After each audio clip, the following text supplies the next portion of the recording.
Hey, how's it going? So today I want to talk about food and fear around food, and ultimately, really what that is uh, it's still all fear of self. It's the fear we're carrying that like our body is separate from us and that um, we have no connection with it. This is why Law of Attraction and A Course in Miracles and things like mindfulness are so important in us and our ability to overcome patterns that we don't feel serve us anymore. And I know in myself certainly that overcoming food obsession and addiction and repulsion, so like every spectrum of food behavior and relationship, moving from curiosity into anorexia into like rigid obsessive control around food and exercise, and then like ebbing and flowing with diets and like a general fear around food. So there were certain good foods, other bad foods, and as long as I was eating the good food, everything is okay. But then the moment I had the bad food, I was bad, I was wrong. And that cycle perpetuated until I did something called A Course in Weight Loss by Marianne Williamson. And I still am a major advocate of that course, and also in my own life, like and working with people, sharing some of the lessons and exercises from that, because I find it really so powerful.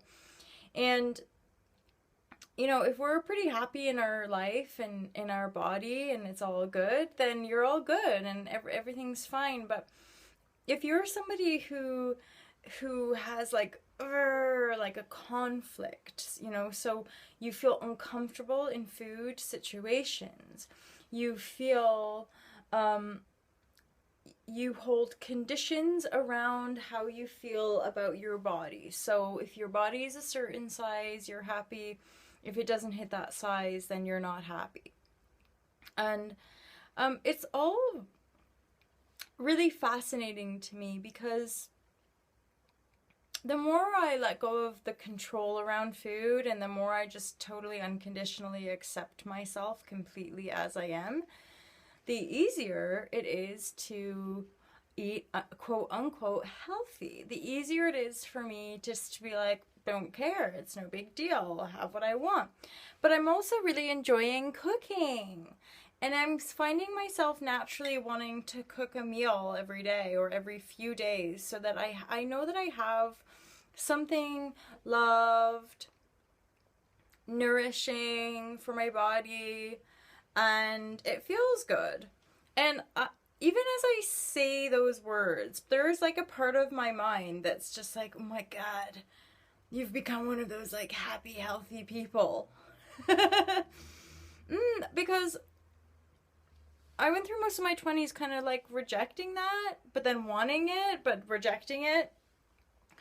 And also, what I've come to in my own life is that, you know, it doesn't matter. If this was a bowl of French fries, I'd still be saying the same thing. Like, I'm happy to be eating this, and I'm enjoying it. And because I love it, it's actually nourishing my body. So it wouldn't matter if it's a bowl of veggie stew or French fries or whatever, you know, food we might dictate or deem as right or wrong or good or bad. Most of us probably agree that the more natural the food is, the better it is for our body. We're nature too. We're of natural elements and forces, so we want to eat food that is aligned with that. Part of the trick here is that we have to listen to our own body. And we have to unravel the conditions we place around our body to actually harmonize our relationship with food, because there's a direct link. You know, what we're feeding ourselves is a direct reflection of really how we're feeling about ourselves and what we're looking for. Oftentimes, when we get into patterns of overeating food, what we've done is unconsciously denied the fact that we need love for our own self. So it's like we're looking for love. We're looking for a feeling of self-respect and self-love.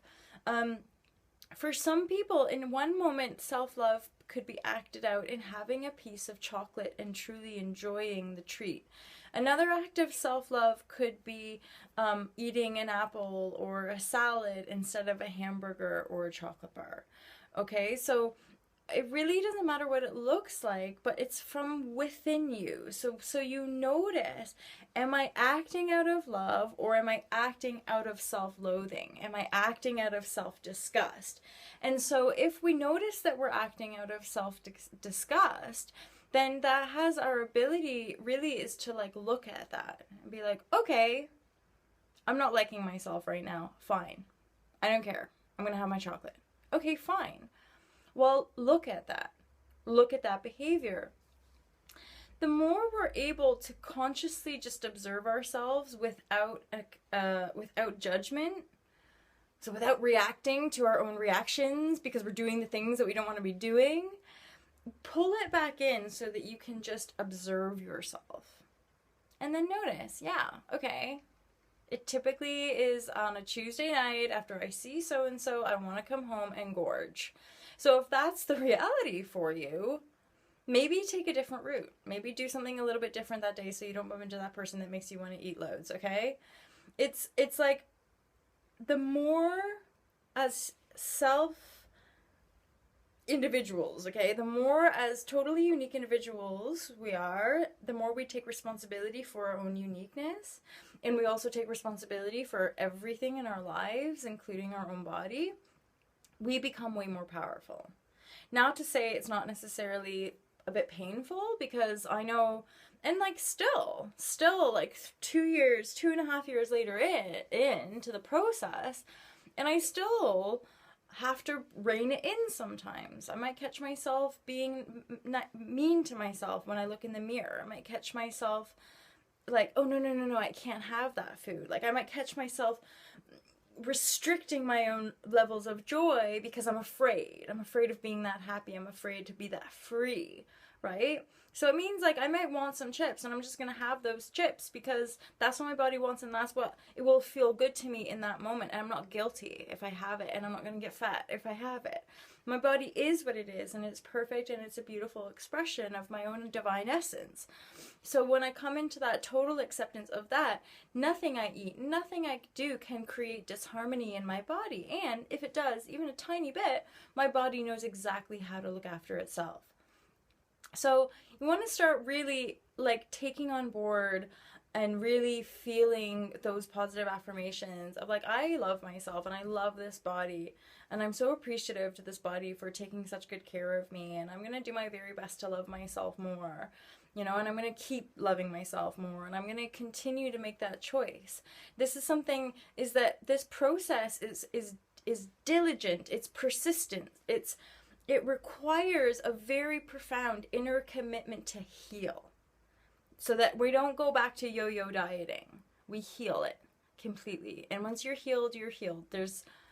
And you know, and it's just that if you go back, all you know is that you've flipped it in your head. So you have to flip it back. You have to return to your integrity and turn to your truth and turn to your wholeness, and everything will harmonize itself. It really is like a game.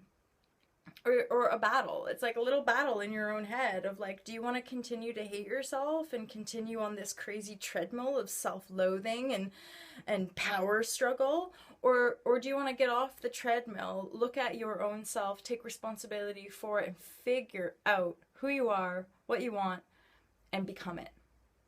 We have choices. In every single moment we have choices, and I believe in you. I know in my body, in myself, in my own life, I know that aspect is really just not there. That is a miracle.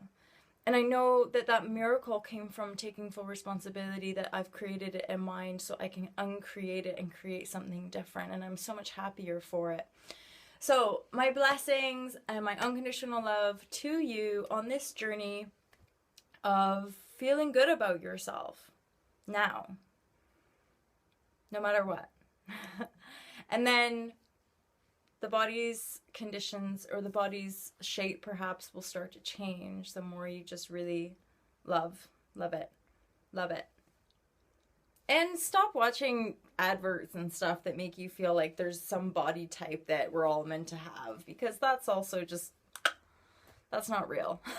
I love you loads. Have a wonderful day.